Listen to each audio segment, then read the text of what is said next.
Hi friends, இன்றைக்கி morning பார்த்திங்கன்னா சரி மட்டன் எடுத்து மட்டன் சுக்கா மாதிரி செஞ்சிடலாம் அப்படின்னு சொல்லிட்டு மட்டன் எடுத்து செஞ்சாச்சு.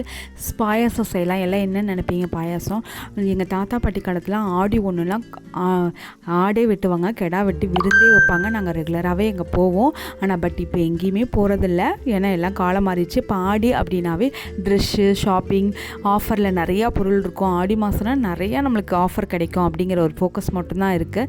சரி பாயாசம் எதாவது செஞ்சிடலாம் அப்படின்னு சொல்லிட்டு ஜவ்வரிசி, சேமியா, ப்ரௌன் சுகர் இதெல்லாம் போட்டு செஞ்சாச்சு. அதுக்கப்புறம் நான் பால் ஊற்றல, இதுக்கு பதிலாக நான் தேங்காய் பால் ஆட் பண்ணேன். ரொம்பவே டேஸ்ட்டாக இருக்கும். தேங்காய் பால், ஜவ்வரிசி இதெல்லாமே எலும்புக்கு ரொம்ப நல்லது, குட்டீஸ்க்கு ரொம்ப நல்லது. ப்ரௌன் சுகர் ஆட் பண்ணிங்கன்னா ரொம்ப ஸ்வீட்டும் நல்லாயிருக்கும். இது நான் நட்ஸ் எல்லாம் பார்த்திங்கன்னா பாதாம், ட்ரை கிரேப்ஸில் பிளாக்கு, மக்கோனா எலும்புக்கு ரொம்பவே ஸ்ட்ராங்கு. இதெல்லாம் நான் நெய்யில் கொஞ்சம் ஃப்ரை பண்ணி இதை ஆட் பண்ணிட்டேன். சூப்பரான பாயாசம் ரெடி. ட்ரை பண்ணி பார்த்துட்டு எப்படி இருக்குன்னு சொல்லுங்கள். கண்டிப்பாக சப்ஸ்கிரைப் பண்ணி